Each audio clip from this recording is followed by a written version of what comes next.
Her mom peeked into the room, her voice soft. "Sweetheart, your phone's going crazy. You might want to check it. You won't believe what happens when this unassuming young girl picks up her guitar.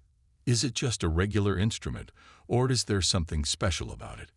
Hi there, friends. Thanks for clicking on today's video.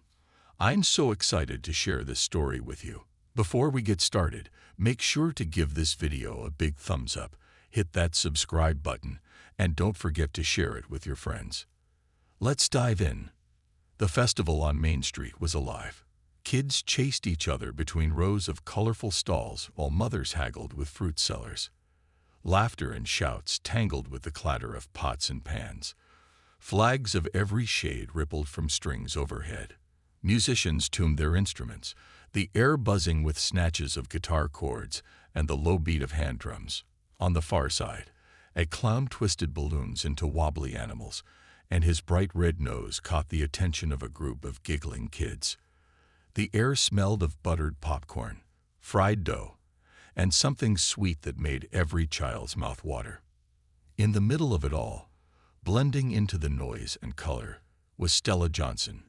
She was 10, but she felt much smaller than that today.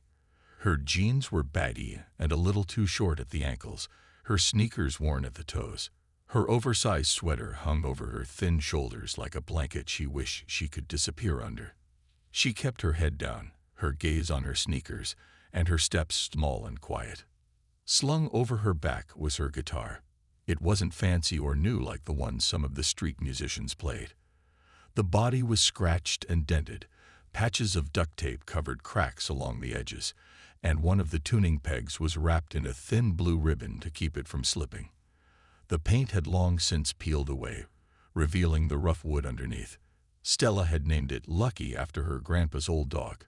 Her grandpa used to tell her, "A guitar doesn't need to be pretty, just honest." She found a spot near the corner of the festival, close to a booth selling lemonade where a man was arguing with a woman about prices. A little boy spilled his drink and started crying, but no one noticed Stella as she slid down onto the curb. She opened her guitar case slowly, careful not to make any noise, and ran her fingers along the rough edges of the instrument. The strings hummed softly under her touch. She twisted the pegs, adjusting the sound as best she could. The festival buzzed on around her, but she felt like she was sitting inside a bubble. Her hands were trembling. She could feel the sweat on her palms and wiped them on her jeans. She was supposed to play soon. Her name had been written on the list at the festival sign-up booth. She had almost walked away when she saw the other names, older kids, adults with shiny instruments. But her grandpa's voice echoed in her head. Music is about the heart, not the looks. She'd written her name down anyway. A couple walked by her, the woman glancing at Stella's guitar and whispering to her partner, "That thing looks like it's been through a war." Stella's cheeks turned hot, but she didn't look up. Her fingers moved across the strings, trying to steady themselves. The tuning was off, but she could fix it. She had to fix it. Her chest was tight, like she couldn't catch her breath, but she kept adjusting the pegs and plucking each string softly, trying to hear the right notes over the roar of the festival. A loud laugh burst from a nearby food stall, making her jump. She hugged her guitar tighter. From the corner of her eye, she noticed a man with a fancy camera slung over his shoulder, snapping pictures of the crowd. He paused when his lens drifted toward her, but then he moved on, uninterested. A group of older kids walked past her. One boy nudged his friend and said, "Is she seriously going to play with that junk?" They all snickered and kept walking. Stella's hands trembled harder. For a moment, she thought about getting up, putting Lucky back in the case, and slipping into the crowd until she was just another face again. But her feet stayed glued to the pavement. She didn't know why. Maybe it was her grandpa's words again, or maybe it was something deeper she didn't understand. She plucked one last note, soft and trembling, and it rang out against the backdrop of shouts and drums and laughter.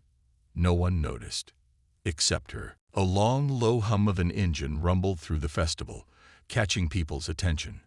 From the far end of Main Street, a sleek black car rolled in, its glossy surface gleaming under the sun. Conversations dropped off into hushed murmurs as heads turned, recognizing the car, knowing who was inside. The driver stopped near the main stage, and out stepped Marcus Reeves, the man everyone knew.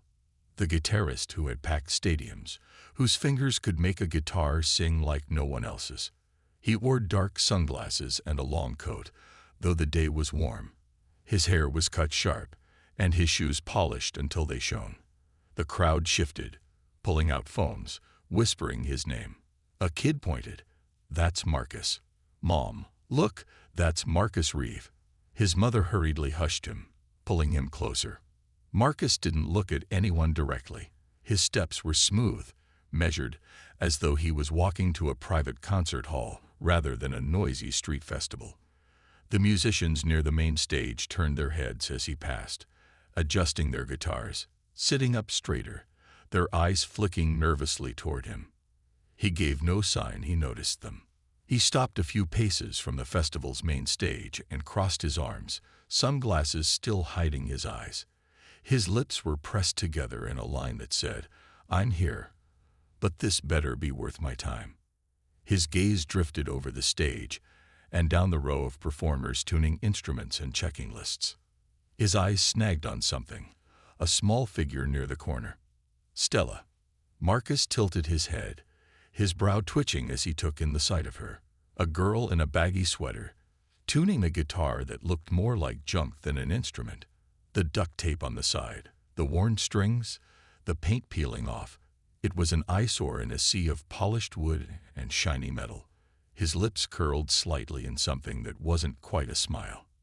"Is this for real?" he muttered under his breath, just loud enough for the man standing next to him to hear. The man chuckled awkwardly.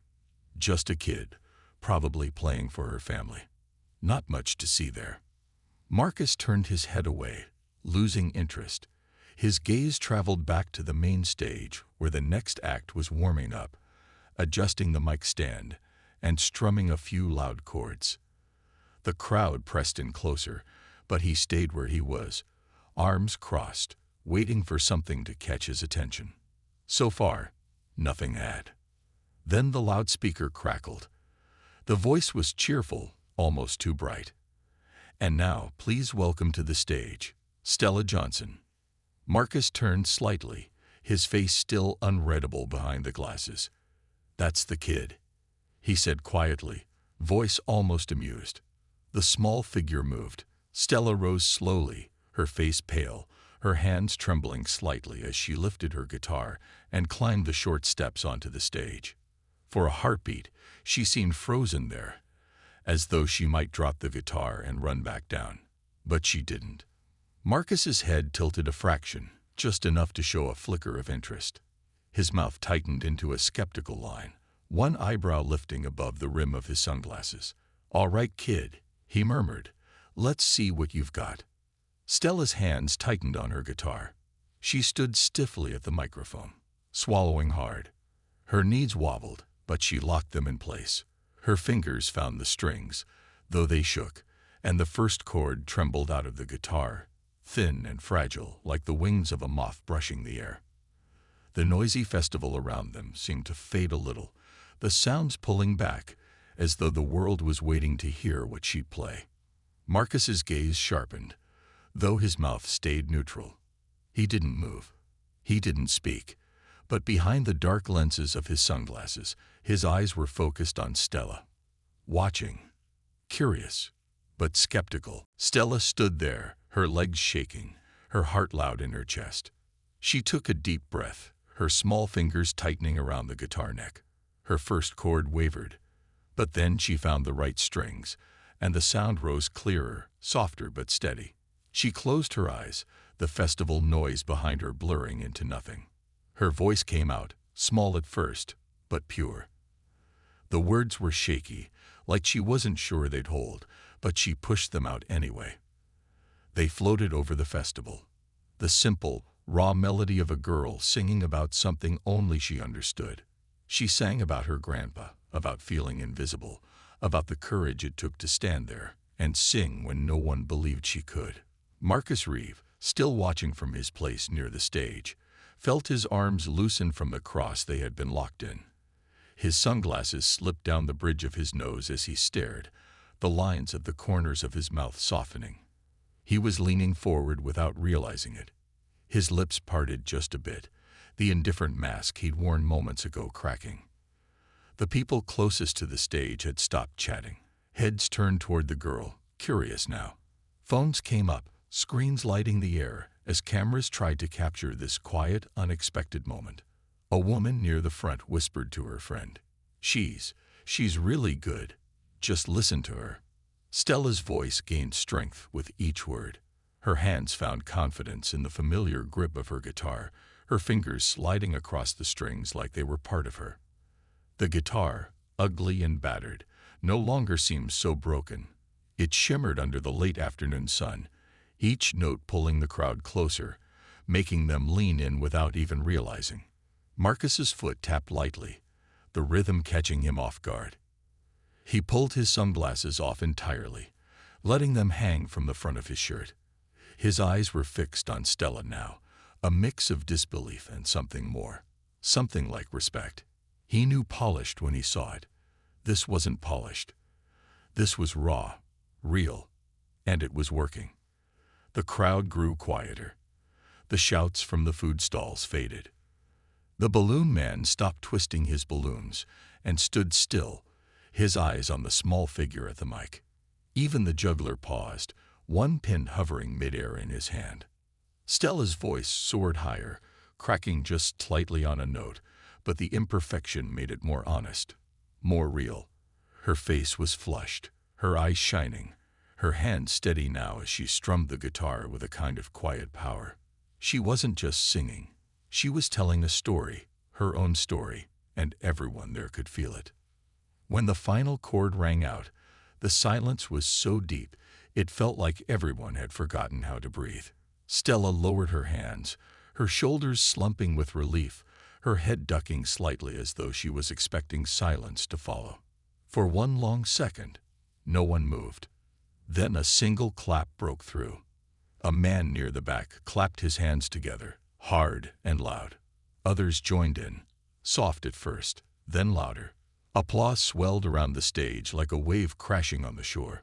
Phones were lifted higher, flashes of light sparking through the air. People stood up from the benches, clapping, whistling. Marcus was standing, his hands coming together in a slow, steady clap. His face, usually tight and unreadable, broke into a real smile, small but undeniable. The music had gotten to him. He clapped harder, the sound of his approval carrying over the crowd. Stella looked up, her face wide with surprise, her mouth parting in disbelief. She blinked, her eyes shimmering with unshed tears. She wasn't invisible anymore. As soon as the last notes faded, people surged forward, pressing closer to the small stage. Stella stood frozen, her guitar still cradled in her hands. Her chest was heaving, her cheeks flushed with the rush of it all. She wasn't used to this, to applause, to people cheering for her. A few of the younger kids from the front row waved at her, their faces beaming with excitement. One little girl with pigtails shouted, "That was amazing." A couple of reporters had already made their way through the crowd, holding notepads and tiny recorders. One leaned down slightly, smiling warmly. "Sweetheart, can we get your name?" That was quite the performance up there. I'm Stella Johnson," she said softly, her voice barely carrying over the noise of the crowd. One reporter asked, "Where did you learn to play like that?" Stella hesitated. She shifted on her feet, clutching the guitar tighter. The truth was tangled in her throat. But then she thought of Grandpa, and how proud he would be. "I learned from my grandpa," she said. "He used to play with me, before he passed away." A man with a camera asked, "That guitar, it's seen better days, hasn't it? Why not get a new one?" Stella's fingers stroked the worn body of the guitar. The old duct tape, the worn edges, the missing paint, it was all part of her story. She lifted her chin, voice a little stronger. "It was my grandpa's. He gave it to me before he died. It's not fancy, But it's mine. He said it's not about how it looks. It's about the heart you put into it. People nodded, a murmur of agreement rolling through the small group gathering around her. Someone whispered, "That's beautiful." Another said, "That's why it sounded so real." Behind them, a voice Stella hadn't noticed before said, "Exactly." The group parted as Marcus Reeves stepped closer. He wasn't wearing his sunglasses now, his eyes sharp but kind. His voice was quiet, but there was no mistaking the authority in it. "You played from your heart." That's what people heard. It wasn't the guitar or the polish. It was the soul you put into the song. Stella looked up at him, her eyes wide. She couldn't believe he was talking to her. I was so scared. I almost didn't play." Marcus gave a soft smile, something rare and genuine. "That's why you had to. Everyone out there was waiting for something perfect. And you gave them something better. You gave them something real. That's what makes a musician." Stella swallowed hard, feeling her throat tighten. The knot of nerves she'd carried all day loosened just a bit. "But my guitar, it's so old, and it's not." Marcus held up a hand, stopping her. "Don't ever apologize for that guitar. It's yours. It carries your story. People listen because they can feel the truth in your music. Never forget that."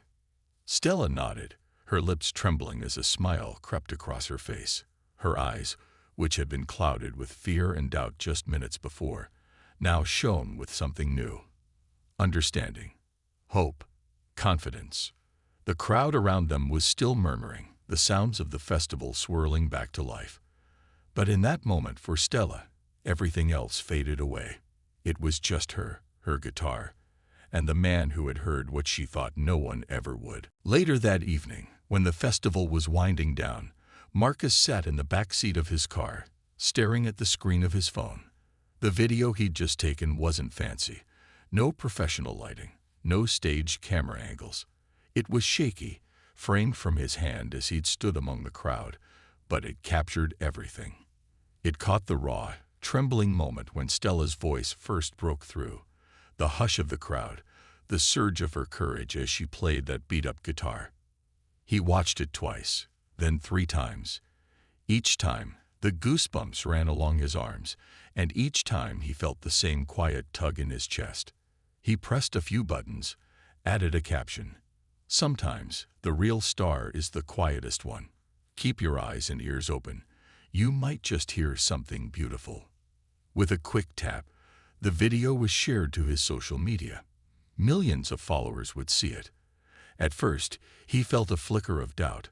Was this too personal, too raw for his polished online world? But he pushed that thought aside. Some things were worth sharing. Within minutes, the likes and comments started pouring in. Fans and musicians from every corner of the world wrote about how Stella's song had touched them. "I cried watching this," one person commented. "Reminds me why I fell in love with music in the first place," said another. The video didn't just sit quietly on his page. It spread like wildfire. Within hours, news sites picked it up. Headlines ran, "10-year-old's raw, emotional song captures the heart of music legend. A star is born in the unlikeliest of places." Stella, still back at home in her small room, had no idea any of this was happening. She sat on her bed, the guitar leaning against the wall next to her, her backpack still slumped on the floor where she'd dropped it earlier. She felt tired, but a good kind of tired, the kind that comes from doing something you were scared to do, but did anyway. Her mom peeked into the room, her voice soft. "Sweetheart, your phone's going crazy. You might want to check it." Confused, Stella picked up the old phone she kept for emergencies.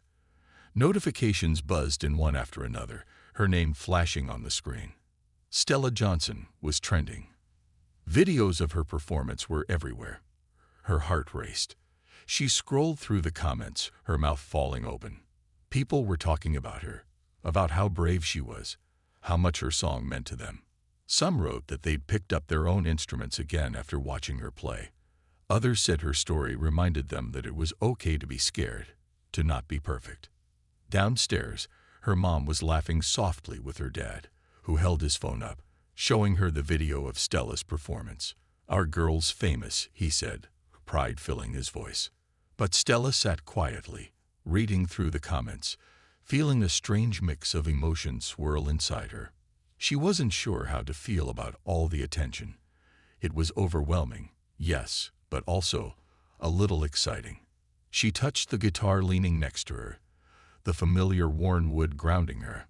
The last message she read was from Marcus himself, posted right below the video. "Support local talent. Believe in yourself. Your voice matters." Stella's fingers trembled slightly as she read those words again. They weren't fancy. They weren't big. But they meant everything. She looked down at her guitar, thinking of Grandpa, of her own shaky voice, of the moment when the music had finally carried her beyond her fear. And then, softly, she whispered, "I guess my voice does matter." Thank you all for watching. I hope you enjoyed the story as much as I did. If you did, please like, subscribe, and share this video with someone who needs a little inspiration today. And don't forget to leave a comment below. I'd love to hear your thoughts and where you're watching from.